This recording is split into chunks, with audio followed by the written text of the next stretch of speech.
Esa es nuestra oración, mis amados hermanos. Aquí en el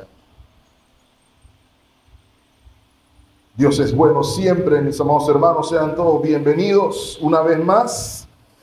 Sé que hace calor, pero encontremos refrigerio en la palabra del Señor. Amén. Señor, te rogamos como siempre, ojos para ver, Padre, te lo pedimos, oídos para oír, que podamos ver la gloria de Cristo como acabamos de cantar. Y no permita que mis labios falibles sean de alguna manera impedimento para tu palabra infalible. En Cristo Jesús lo pedimos. Amén. Bueno, mis amados hermanos, parecía que no íbamos a llegar, pero llegamos. Finalmente retomamos ya nuestra serie basada en el libro de Éxodo, serie que titulamos Un grandioso libertador. Y para lo que llevan la cuenta, hermanos, comenzamos el 22 de enero del 2023. Llevamos cerca o casi invertido 1 año y medio en este glorioso libro desde aquel momento. Digo casi, hermanos, porque la próxima semana con nuestro hermano Carlos vamos a llegar al final del libro, esperando que los objetivos en esta serie se hayan obtenido. Y espero que lo recuerden, pero si no lo recuerdan, se los voy a recordar. El primer objetivo era que pudiéramos meditar en la fidelidad de Dios en el cumplimiento de su pacto. Ese era el primer objetivo. El segundo objetivo era que pudiéramos observar, mis amados hermanos, cómo Dios salva a su pueblo de la opresión del pecado, o del faraón, mejor dicho, y ligado a eso, hermanos, entender que Dios nos libra a nosotros de la opresión del pecado. En tercer lugar, íbamos a observar como objetivo el peregrinaje del pueblo de Israel. Y sobre todas las cosas, lo que cantamos siempre, observar a Cristo en medio de todo. Así que, hermanos, hasta aquí hemos visto a Dios con mano poderosa y en fidelidad a la promesa hecha a los patriarcas, inclusive a Adán, de que iba a librar a su pueblo de la opresión de quien, como dije, habíamos llamado el lacayo de Satanás, Faraón. También vimos a Dios tener cuidado de su pueblo durante su peregrinaje. Lo vimos siendo proveedor y sustentador de su pueblo a lo largo del peregrinaje del mismo. Vimos a Dios enseñarle a su pueblo a cómo tener comunión con Él. Una comunión íntima. Y quiero recordarles nuevamente, mis amados hermanos, que esta era la finalidad de su redención. El pueblo de Israel fue redimido para tener comunión íntima con Dios. Recuerden la premisa: ellos serían su pueblo y Él sería su Dios. Todo esto iba a estar representado por el tabernáculo, Dios morando en medio de su pueblo. También vimos a Dios mostrar misericordia cuando su pueblo se empecinó por la incredulidad en violar el pacto que los tenía en comunión con Dios. Y hemos visto también, mis amados hermanos, la intervención del mediador Moisés en la renovación de dicho pacto, apuntándonos sin duda alguna al que es el mejor mediador, al que es mejor profeta que Moisés, mejor sacerdote inclusive que Aarón, nuestro Señor Jesucristo. Aquel que está exaltado, sentado a la diestra del Padre, intercediendo por usted y por mí aún hoy. Gracias, hermano. En nuestra última exposición del Éxodo, vimos que por la intercesión del mediador, Dios iba a garantizar su presencia en medio de ellos. No solamente durante su peregrinaje, sino también en la tierra prometida, más allá de los días de Moisés, más allá de los días del mismo Josué. Y sabemos, hermanos, que no lo iba a hacer de manera pasiva, sino que lo iba a hacer de manera activa, interviniendo directamente en los asuntos de su pueblo, peleando sus batallas y defendiéndolos en todas circunstancias, para la gloria suya ser proclamada en todas las naciones. Ahora, mis amados hermanos, en los capítulos del 35 al 40, se nos muestra la finalidad del pacto hecho finalmente una realidad por parte de Dios, no por el pueblo, porque si por el pueblo dependiera, ya tuvieran regado en el desierto todos, pero por la fidelidad de Dios, por la misericordia de Dios, la finalidad de todo el éxodo se iba a hacer realidad. Ahora, mis amados hermanos, yo estuve preocupado, no voy a decir preocupado, pero estuve meditativo, cómo íbamos a hacer esta porción, ya que el grueso de lo que usted y yo leemos aquí, ya lo hemos visto en detalles en predicaciones anteriores en referencia a todos los elementos del tabernáculo. Observamos, mis amados hermanos, cómo el tabernáculo prefigura la persona y la obra de Cristo en nuestro favor para comunión con Dios. Y usted verá, si lee con más detalle en su casa, el capítulo 36 es la construcción del tabernáculo mismo, la tienda. En el capítulo 37 se nos redacta cómo se construyeron o cómo se hicieron los elementos internos del tabernáculo, el arca, la mesa de la proposición, todos los elementos que estudiamos que estaban adentro del arca. En el capítulo 38 se ven los artículos y los elementos externos del tabernáculo, el lavatorio, vemos el atrio, la tela para el atrio, vemos la vara para el atrio, todo eso que vimos ya hace meses. Finalmente, el capítulo 39 aborda los ropajes sacerdotales. Entonces, hermanos, lo que vemos aquí es, si me tienen paciencia, observaremos que la repetición de las escrituras es el método divino, es el método que el Espíritu Santo utiliza para enfocarnos en las verdades que han sido reveladas. Y piénselo por un momento, hermanos, cronológicamente hablando, este pasaje o esta serie de capítulos son repetitivos para nosotros porque el Espíritu permitió que usted y yo viéramos lo que sucedió en la cima del monte Sinaí, ¿lo recuerdan? Pero lo que estaba sucediendo en la cima del monte era ajeno a todo lo que estaban debajo del monte. Y para ellos, todo esto que estaba diciendo Moisés era información nueva. Pero para usted y para mí es información repetida. Sin embargo, hermanos, creemos que hay dos cosas más que nos permite ver la repetición aquí. No solamente que Dios quiere que hagamos énfasis en una idea particular, sino que hay dos cosas que notar. La primera, brevemente, que los términos en los que usted y yo nos relacionamos con Dios nunca cambian. ¿Sí?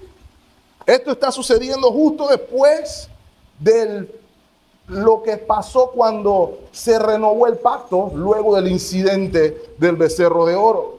Y Dios no dijo aquí, bueno, como estas personas son así, y como son pueblo de dura cerviz, y como ellos son tercos, yo voy a ajustarme a ellos. Yo voy a ajustarme a su comportamiento. Voy a tratar de bajarle 2 o 3 a la santidad para poder entonces no tener problemas con ellos. No, mis amados hermanos. Este es un recordatorio de que usted y yo nos relacionamos con Dios en los términos que Dios estableció o nada.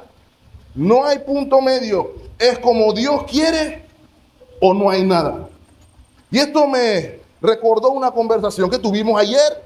Alguien que tiene su religión propia, bajo sus propios términos. Y él piensa de alguna manera, esta persona que está bien con Dios, porque él tiene su religión hecha a su manera. Pero el pasaje que estamos leyendo nos recuerda que no.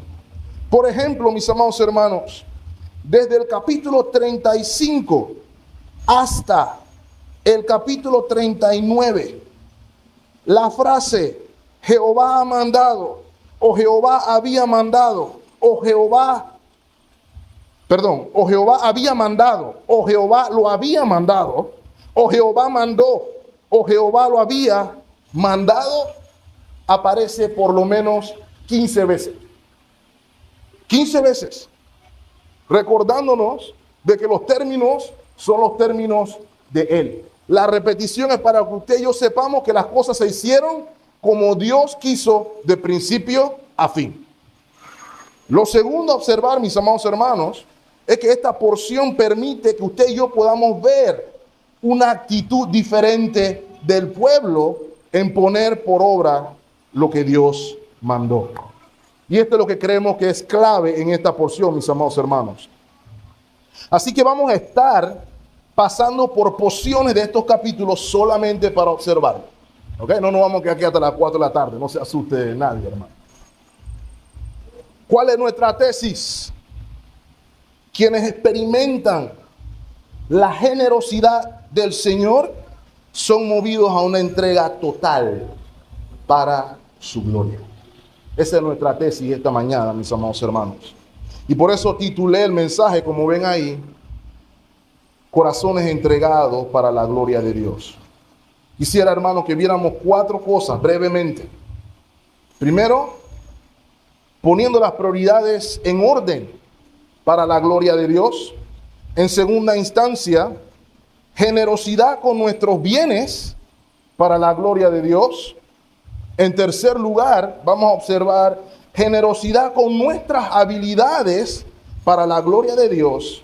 Y finalmente, vamos a observar la parte medular de estas afirmaciones, la motivación para esta generosidad. Prioridades en orden, generosidad con nuestros bienes, generosidad con nuestras habilidades para la gloria de Dios y la motivación para esa generosidad. Así que, hermanos, brevemente, poniendo las prioridades en orden para la gloria de Dios.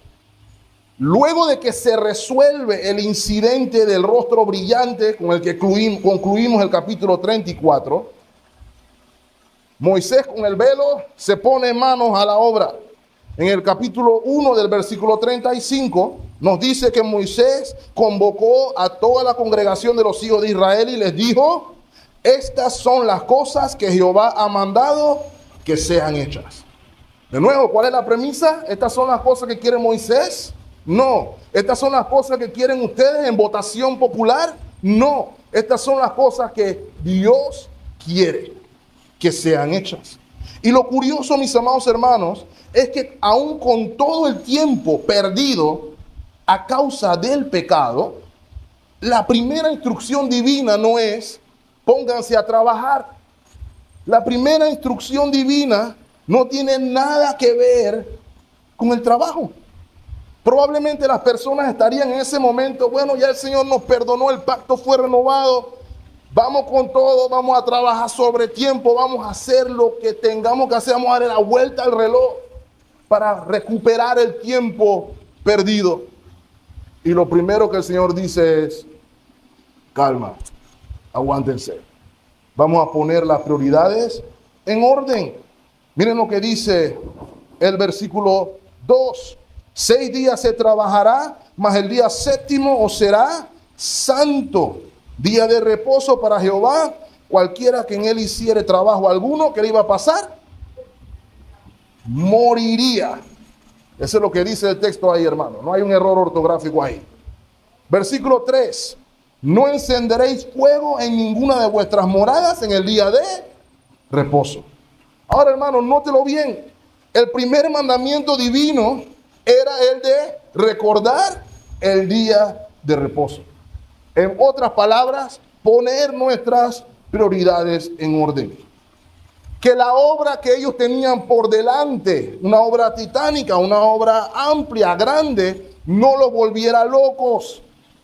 Y hermanos, si recuerdan, hablando de repetición, si mi memoria o mi cálculo no me falla, esta es la quinta vez en todo nuestro estudio del Éxodo donde se le recuerda al pueblo: acuérdense de guardar el día de reposo. Aplicando este principio de la repetición, mis amados hermanos, el punto aquí, el ritmo de vida de aquellos que han sido redimidos por Dios debe girar en torno a Dios y su gracia. Dios debe ser el centro de nuestra vida. No hacerlo, en el caso de los israelitas, sería mortal, y no lo dude, hermano, para nosotros también sería mortal. ¿Qué debían hacer los israelitas en el día de reposo? Nótelo, hermano, en el versículo se nos dice: ese será un día santo. El séptimo día era un día santo, separado particularmente para la búsqueda del rostro de Dios, la búsqueda de reposo en Dios, el reconocimiento en segunda instancia de que dependemos de Dios para nuestra subsistencia. Note lo que dice el Señor: en ese día no se prende el fogón para hacer absolutamente nada. ¿Por qué? Porque Dios es tu sustento. Esa es la idea. Ahora, mis amados hermanos, ¿cuál es la lección brevemente para nosotros ya aquí? Es que si la intención nuestra es glorificar a Dios con nuestras vidas, con nuestros ministerios, nuestras prioridades, mis amados hermanos, deben estar en orden. Debemos saber claro qué es primero, qué es segundo, qué es tercero y qué es cuarto. Y los israelitas tenían que entender, en virtud del recorderis, que Dios es primero, que nuestra vida gira en torno a Él y todo lo demás se cuadra en esa agenda. Para que usted y yo podamos vivir, discúlpenme, vidas que glorifiquen al Señor. Ahora, hermanos, luego de que el recordatorio de poner las prioridades en orden se da, se procede entonces al tema del trabajo a partir del versículo 4. Y aquí, a partir del versículo 4, lo que era un concepto comienza a coger forma. Y eso me lleva, hermanos, al segundo punto: generosidad con nuestros bienes para la gloria de Dios. Y si se dan cuenta, hermanos, el segundo y el tercer mandato que da Moisés cuando baja del monte implican la participación del pueblo en la obra de Dios. Y lo que quisiera resaltar para ustedes, mis amados hermanos, es que el pueblo no lo iba a ver como una carga, no lo iba a ver como un problema, sino que el pueblo lo iba a ver como un privilegio, como una bendición, como un honor. Miren lo que dice el versículo 4. Y habló Moisés a toda la congregación de los hijos de Israel diciendo, de nuevo, esto es lo que Jehová ha mandado. Importante eso. Tomad de entre vosotros ofrenda para Jehová, todo generoso de corazón lo traerá Jehová. Oro, plata, bronce, azul, púrpura, carmesí, lino fino, pelo de cabra, pieles de carneros teñidas de rojo, pieles de tejones, madera de acacia, aceite para el alumbrado, especias para el aceite de la unción y para el incienso aromático. Mis amados hermanos, la clave a comprender aquí son las personas a quienes Moisés describe como generosos de corazón. Alguien que está inclinado, movido a dar la gloria a Dios con sus bienes. Y como ya les dije, en unos momentos veremos cuál es la motivación de esta inclinación. Los versículos 20 y 21 nos van a decir cómo el pueblo respondió a ese mandato. Y antes que lo leamos, ¿cómo hubiera respondido usted si escucha que Moisés baja del monte y le dice, bueno, bájense del bus para hacer el tabernáculo? ¿Cuál hubiera sido su respuesta en ese momento? La respuesta del pueblo está en el versículo 20 y 21. El versículo 20 nos dice que el pueblo se fue de la presencia o de delante de la presencia de Moisés. Y el versículo 21 nos dice a qué se fueron. Y vino todo varón a quien su corazón hizo qué cosa, hermano, estimuló, y todo aquel a quien su espíritu le dio voluntad con ofrenda a Jehová para la obra del tabernáculo de reunión y para toda su obra y para las sagradas vestiduras. Entonces estas personas todas buscaron la honra de Dios por los bienes que poseían para que el tabernáculo pasara de concepto a una realidad. Hermanos y hermanas, todos tenemos el mismo mandato. Eso no era un mandato exclusivo para los israelitas. Proverbios capítulo 3, versículo 9 nos recuerda: honra a Jehová con tus bienes y con la primicia de todos tus frutos. Sin embargo, usted podrá decir, pues yo no tengo nada. La realidad es que eso no es del todo cierto. Eso no es técnicamente cierto. El punto precisamente de estos pasajes es que podamos reconocer que Dios redimió a su pueblo. Ellos eran esclavos, no tenían nada a su nombre. Tenían una mano adelante y una atrás cuando estaban en Egipto. No obstante, Dios proveyó para su pueblo los bienes para que se participara en la obra. ¿Cuándo? Cuando movió a los egipcios a hacerlo. ¿Lo recuerdan? Que los egipcios huyendo cuando estaban diciendo que se fueran, váyanse rápido, aquí está la plata, aquí está tela, aquí está de todo, pero váyanse. Esa era la mano de Dios obrando a favor y la providencia de Dios preparando para la obra que iba a ser ejecutada. De modo que los bienes que los israelitas recibieron de los egipcios fueron los intermediarios, pero la mano que la proveyó fue la mano de Dios. Entonces, la pregunta o el comentario no es yo no tengo nada. La pregunta es ¿qué puedo dar? Porque Dios proveyó algo. Y la respuesta también es sencilla, mis amados hermanos. Da conforme a como Dios te ha dado. El texto nos lo dice. Por ejemplo, los que tenían oro, trajeron oro. Éxodo 35, 22. Vinieron así hombres como mujeres. De nuevo, no solamente los hombres. Todos los voluntarios de corazón, y trajeron cadenas, zarcillos, anillos y brazaletes y toda clase de joyas de oro, y todos presentaban ofrendas de oro a Jehová. Pero ¿qué pasa si yo no tenía oro? Versículo 23.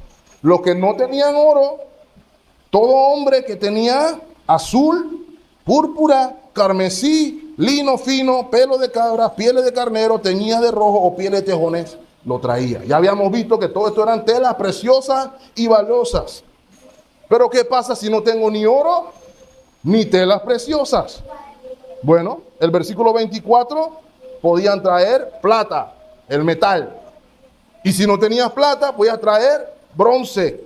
Y si no tenías bronce, podías traer madera. Versículo 27. Los gobernantes, los príncipes, ¿qué tenían que traer? Piedra de ónice y la piedra de los engastes para el efod y el pectoral.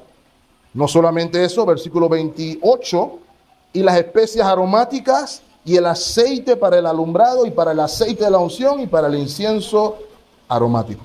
De modo que ellos, conforme a su salario de príncipe o gobernante, se manifestaron para la obra del Señor.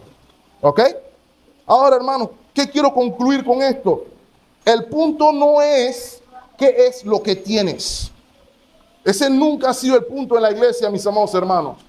El punto no es qué tienes, sino qué actitud tienes con aquello que tienes. No es un tema de cuánto, sino un tema de cómo. ¿Cómo lidio con lo que Dios me ha dado? Lea conmigo el versículo 29. De los hijos de Israel, así hombres como mujeres, Todo lo que tuvieron, ¿qué cosa, hermanos?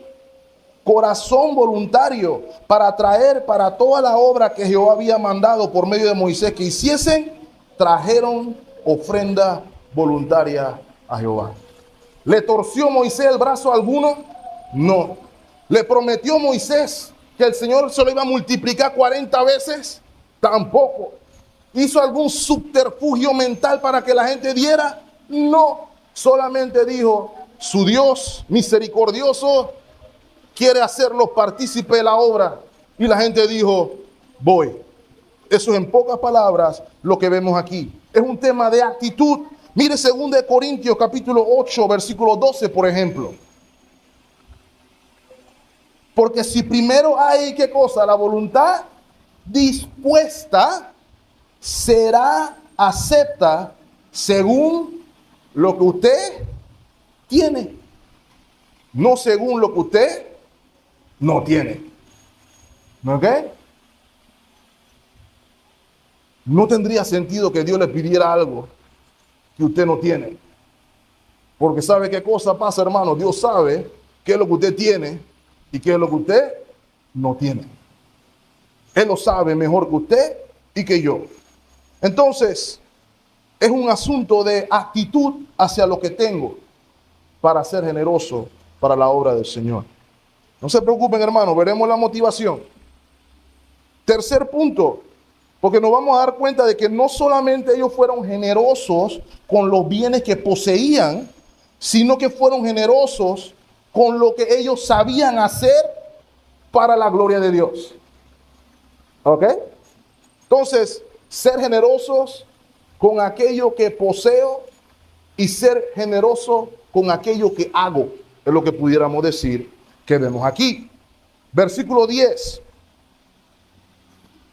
Todo sabio de corazón de entre ustedes vendrá y hará ¿qué cosa? Todas las cosas que ¿quién ha mandado? Que Jehová ha mandado. Ahora, noten cuál es el principio aquí, mis amados hermanos. Todos los sabios de corazón, ya eso lo habíamos visto hace un par de meses atrás, son todas aquellas personas que son expertas en alguna habilidad. Todo el que es experto en algo, todo el que es hábil en algo, también es llamado a salir a la palestra para la gloria de Dios. Piénselo por un momento, hermanos. Los materiales no se iban a armar solos, sino que se requería de la habilidad de las personas que iban a darle forma a la obra. Y eso es lo que se lee a partir, por ejemplo, del versículo 11. Iban a armar el tabernáculo, las pilastras, las telas, las mujeres la iban a coser. Por ejemplo, versículo 25.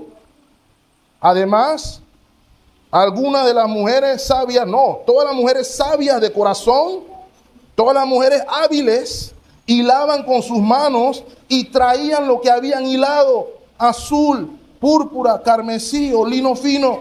Y todas las mujeres cuyo corazón las impulsó en sabiduría, hilaron pelo de cabra. Y por si acaso se nos olvidó, todas estas personas estaban bajo el liderazgo del señor Bezaleel y Aholiab. ¿Recuerdan? Personas que el Señor había capacitado en el poder del Espíritu para poder transmitir el concepto a la realidad. ¿Cuál es el punto aquí, hermanos? Dios no solamente utiliza los recursos que tenemos en nuestros bolsillos para la obra, sino que Él también utiliza nuestros cerebros, manos y pies igualmente. Ambos son necesarios en la obra de Dios y también es necesaria la generosidad para eso. No solamente lo que hay en nuestras billeteras, sino lo que el Señor nos ha capacitado para hacer. Y aquí, mis amados hermanos, en nuestro contexto, sería lo mismo. Use sus habilidades para la gloria de Dios. Si usted es de las expertas cocineras, el pastor las quiere todavía más. Use sus habilidades para la gloria de Dios. Si usted es bueno en la tecnología, use su habilidad en la tecnología para la gloria de Dios. Si usted es bueno en la construcción, use sus habilidades para la gloria de Dios. sea la que sea la habilidad que el Señor le dio, úsela generosamente para su gloria. Es lo que se nos está diciendo aquí. Ahora, hermanos, quiero que vean brevemente cuál es el resultado de todo eso. Porque usted dirá, nada más le dijeron a la gente, traigan lo que puedan. Nadie pidió cotización, hermano. Ahí no hubo restricción de negocio y que tráenos la cotización de cuánto cuesta hacer ese tabernáculo y vamos a evaluar cuál es el que nos sale más barato. La decisión fue, traigan. Y hermano, la gente trajo. Miren el versículo 36, capítulo 36, perdón, versículo 2. Moisés llamó al Señor Bezaleel y a Joliab y a todo varón sabio de corazón, en cuyo corazón había puesto Jehová sabiduría, todo hombre a quien su corazón le movió a venir a la obra para trabajar en ella. Y tomaron de delante de Moisés toda la ofrenda que los hijos de Israel habían traído para la obra del servicio del santuario a fin de hacerla. Y ellos seguían trayéndola, ofrenda voluntaria, ¿cada cuánto tiempo, hermano? Every morning, cada mañana. Tanto que vinieron todos los maestros que hacían toda la obra del santuario, cada uno de la obra que hacía, y le dijeron a Moisés, versículo 5, ¡Ey! El pueblo está trayendo demasiado. Versículo 6. Moisés entonces tuvo que pregonar. Dios quiera que el Señor nos ayude a pregonar, hermano, no tienen que traer más nada. Okay. Entonces Moisés mandó a pregonar por el campamento diciéndolo, ningún hombre ni ninguna mujer haga más para la ofrenda del santuario. Así se le impidió, me encantó la palabra, se le impidió al pueblo ofrecer más. ¿Saben por qué? El versículo 7 lo dice. Pues tenían material abundante para hacer toda la obra y sobrar. ¿Lo ven ahí? Sin torcedera de brazo, sin maquinaciones detrás de la espalda, simple y sencillamente convocando al pueblo a obrar. Éxodo capítulo 38, versículo 24 al 31, si a ustedes lo que les gusta la matemática, todo el oro empleado en la obra, en toda la obra del santuario, el cual fue oro de la ofrenda, fue 29 talentos y 730 ciclos según el ciclo del santuario. Y la plata de los empadronados de la congregación fue 100 talentos y 1775 ciclos según el ciclo del santuario. Versículo 26, medio ciclo por cabeza según el ciclo del santuario, a todos los que pasaron por el censo de edad de 20 años hacia arriba, que fueron 603.550. Hubo además 100 talentos de plata para fundir las basas del santuario, las bases del velo, en 100 basas, 100 talentos a talento por basa, y de los 1775 ciclos hizo los capiteles de la columna y cubrió los capiteles de ella y la ciñó. El bronce ofrendado fue 70 talentos y 2.400 ciclos, del cual fueron hechas las basas de la puerta del tabernáculo de reunión y el altar de bronce y su enrejado de bronce y todos los utensilios del altar. Las basas del atrio alrededor, las basas de la puerta del atrio y todas las estacas del tabernáculo y todas las estacas del atrio alrededor. En pocas palabras, hermano, esa obra costó un billete. Póngale el número que usted quiera, pero un billete. ¿Ok? La pregunta obvia y obligada entonces, mis amados hermanos, la cual considera lo más importante de toda esta porción es, ¿cuál es la motivación para dicha generosidad? ¿De dónde viene este corazón inclinado a ser generoso con sus bienes, con sus habilidades para la gloria de Dios? Lo cual me lleva al cuarto punto. La motivación de la generosidad. Ahora, hermanos, toca meter esto aquí, porque algo que hemos aprendido al estudiar este pasaje es que el tema de la mayordomía cristiana no es un tema de aritmética. El tema de seguro social es aritmética. Hay que hacer que cuadren los números. Pero el tema de la mayordomía cristiana no tiene nada que ver con aritmética, mis amados hermanos. La mayordomía cristiana es un tema netamente espiritual. Lo vemos en cuál es la motivación de este pueblo. Lo primero es que este pueblo está dando voluntariamente y lo está haciendo gozosamente porque están recordando la generosidad de Dios en beneficio de ellos mismos. Piénselo conmigo por un momento, mis amados hermanos.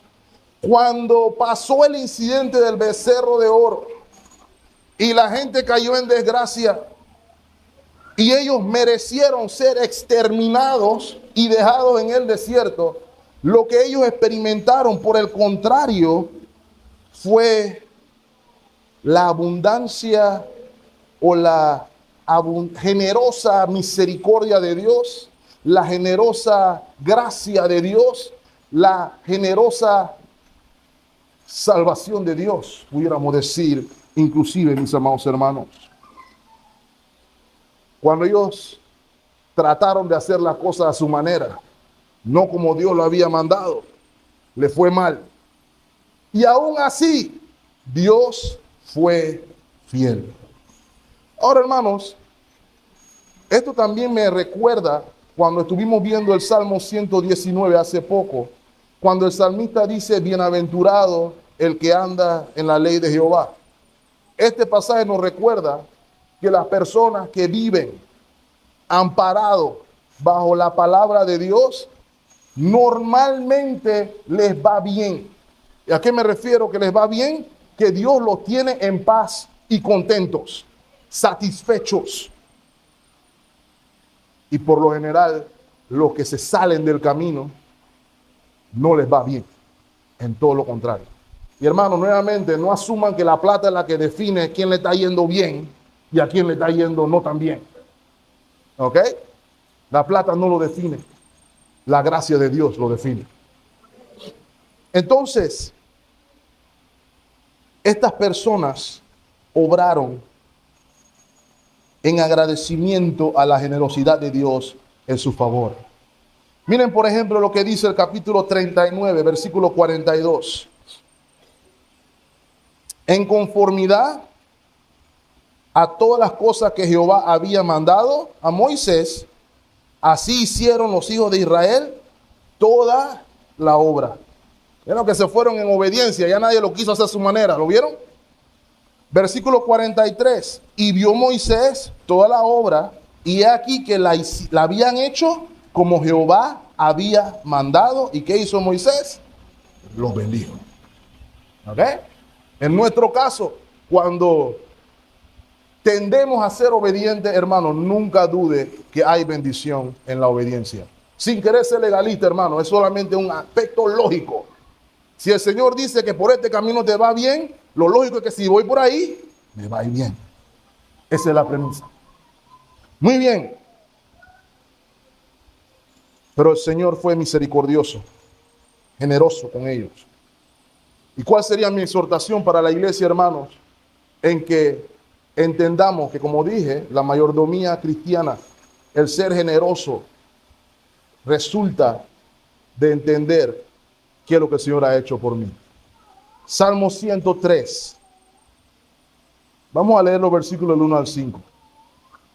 Bendice, alma mía, a Jehová, y bendiga todo mi ser tu santo nombre. Versículo 2. Bendice, alma mía, a Jehová, y no olvides ninguno de sus beneficios. ¿Saben cuál es el problema, hermano? Que a nosotros se nos olvidan los beneficios. Ese es como la persona que cada vez que necesita una ayuda económica, le pide un préstamo, lo que sea, por una situación grave, y usted le da cuando puede. El día que no puede, se pone bravo. Es el mismo principio. Se olvidó de todos los beneficios que se dieron antaño. Eso nos sucede a todos nosotros. Dios ha sido nuestro proveedor, nuestro sustento, ha extendido misericordia, nos ha perdonado, nos ha hecho más felices de lo que éramos. Y el día que hay una providencia que no nos gusta, nos ponemos bravos con Dios y se nos olvida todo lo demás.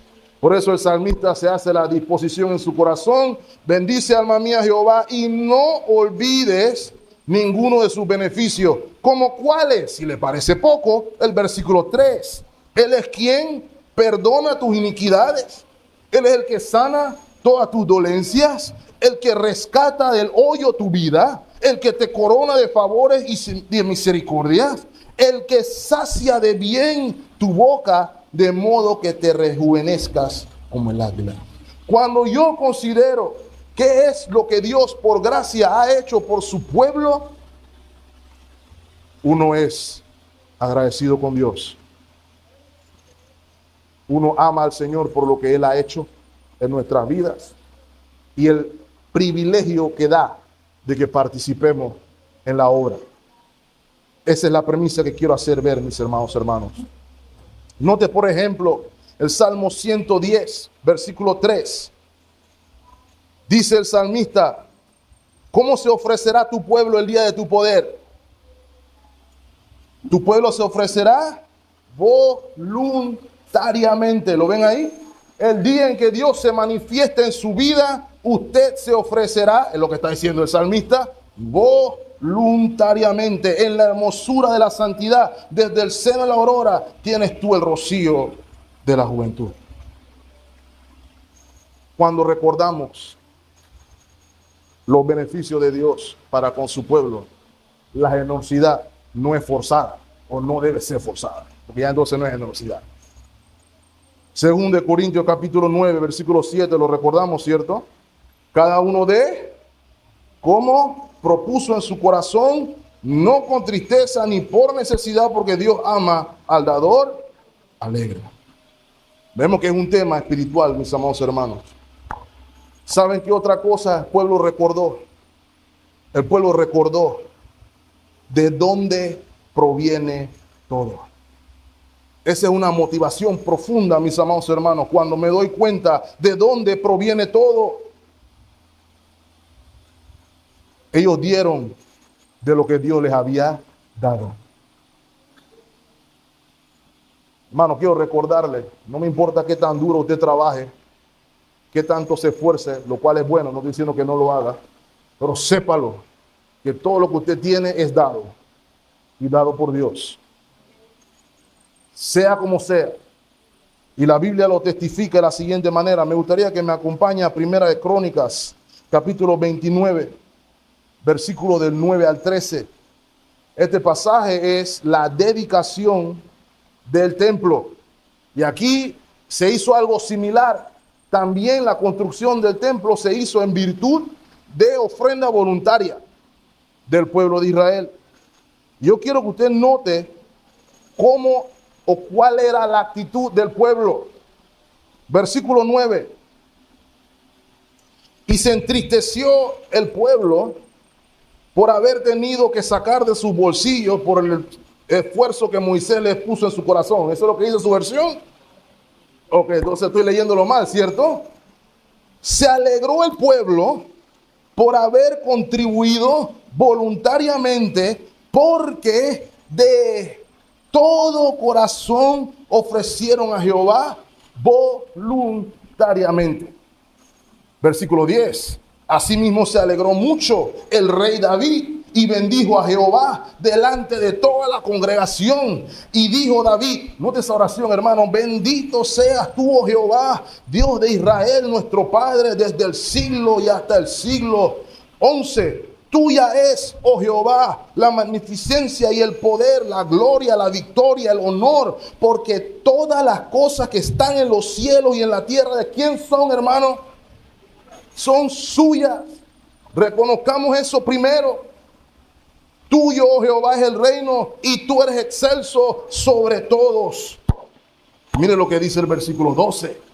Las riquezas y la gloria proceden de ti, y tú dominas sobre todo. En tu mano está la fuerza y el poder, y en tu mano el hacer grande y el dar poder a todos. Versículo 13. Hermano, es una declaración teológica profunda que está haciendo David ahí. Mira lo que dice el versículo 13. Ahora pues, Dios nuestro, Nosotros alabamos y loamos tu glorioso nombre. ¿Por qué? Versículo 14. Porque ¿quién soy yo y quién es mi pueblo para que pudiésemos ofrecer voluntariamente cosas semejantes? Pues todo es tuyo y de lo que recibimos de tu mano te damos. ¿Ven el principio ahí? La alegría está en que yo puedo participar de la obra de Dios y Dios me da para participar. Usted ha visto a veces cuando los niños pequeños se están dando la ofrenda y ellos están viendo que todo el mundo está echando y ellos están pidiéndole a mamá y a papá para echar la ofrenda. Y ellos, tú le das un real y ellos van felices hasta corriendo al plato de la ofrenda a dar ese real. Y van a dar ese real como si fuera de ellos, aunque se lo dio mamá. Pero la alegría es porque están dando. Es el mismo principio. Todo lo que usted da es porque Dios le dio para que dé. Dios le dio para que participe de la obra de Dios en medio de los tiempos. ¿Debemos llorar por eso, hermano? ¿Debemos ponernos bravos por eso? ¿O deberíamos hacer como hemos visto en la Escritura? Ser movidos en alegría y generosidad para la gloria de Dios. Ahora, mis amados hermanos, hay otra cosa que quiero que observen brevemente.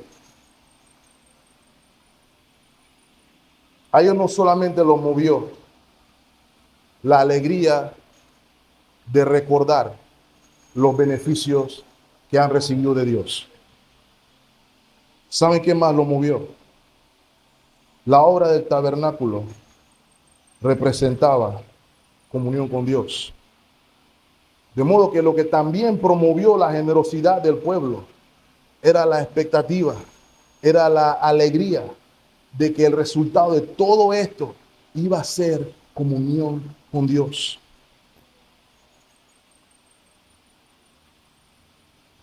La comunión con Dios, mis amados hermanos, es el mayor tesoro que todo creyente puede tener. Nunca lo tome a la ligera. Y vuelvo y repito, hermanos, por eso es que este tema de los fondos o lo que sea se tiende a volver pesado, porque lo reducimos a 1 y 0. Pero este es un tema de comunión. Este es un tema espiritual completamente, porque todo proviene de Dios. Así que ellos estaban movidos en alegría, porque a pesar de su pecado, a pesar de su culpa, a pesar de su iniquidad, Dios iba a tener comunión con ellos. La comunión con Dios lo alegra. La comunión con Dios nos hace generosos. Es la pregunta que debemos hacer. Consideremos, mis amados hermanos, estando nosotros muertos en nuestros delitos y en nuestros pecados, Dios, que es rico, se hizo pobre para que usted y yo fuéramos hechos ricos por la gracia de Dios.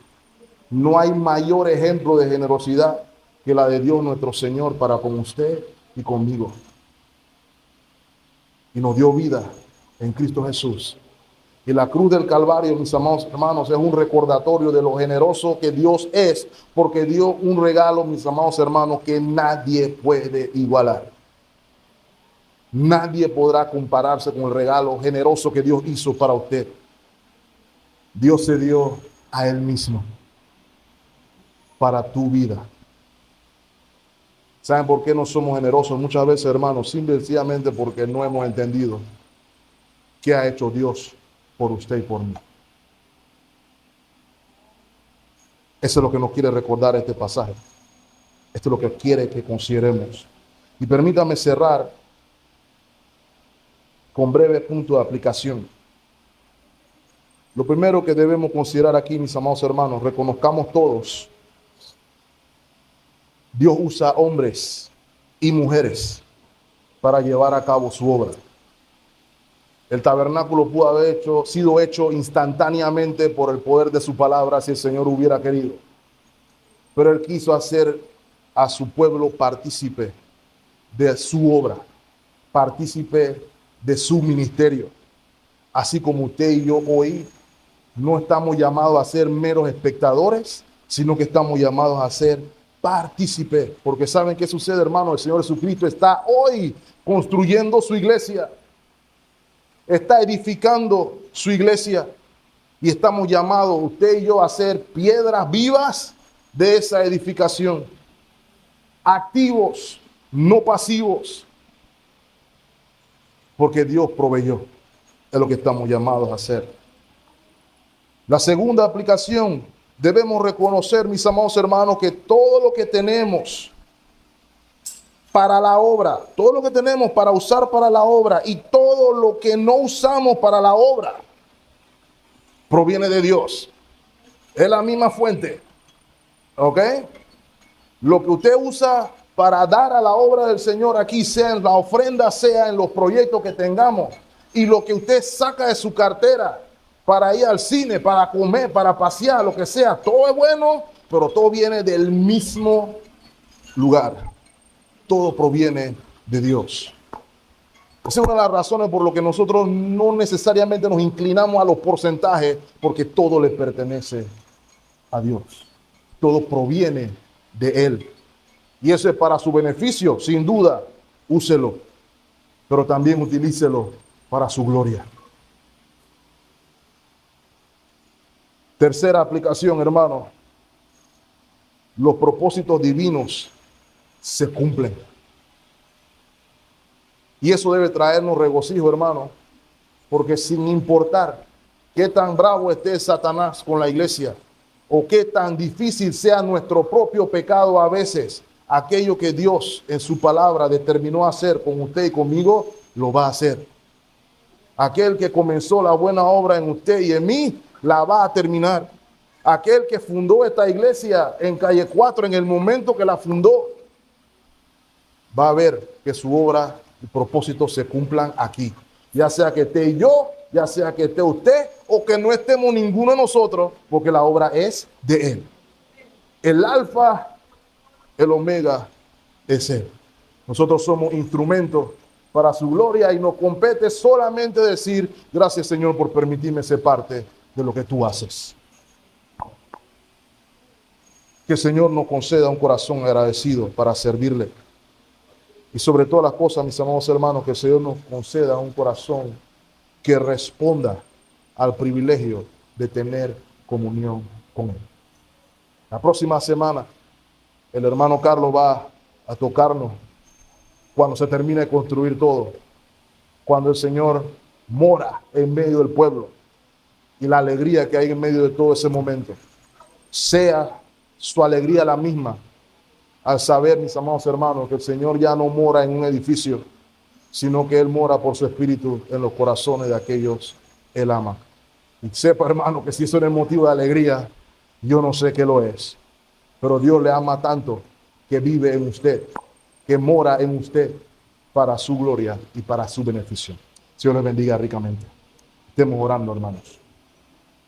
Amado Señor, gracias por tu palabra. Gracias por recordarnos el propósito de tu llamado. Gracias por mostrarnos la motivación de los israelitas en la generosidad por la obra. Señor, te pedimos que por las mismas motivaciones nos concedas corazones generosos, corazones que por el deseo de agradecerte por lo que has hecho por nosotros y por el anhelo profundo de comunión contigo, seamos capaces de expresarlo, seamos capaces de mostrártelo, así como tú lo has dispuesto, Señor. No para obtener nuestra salvación, sino porque precisamente nos has salvado. Tú eres bueno para con tu pueblo. Ayúdanos, te rogamos, a vivir por ti y para ti, tal como el pueblo de Israel debía hacerlo. Es nuestra oración. Todas estas cosas las pedimos en Cristo Jesús nuestro Señor. Y el pueblo de Dios dice, amén.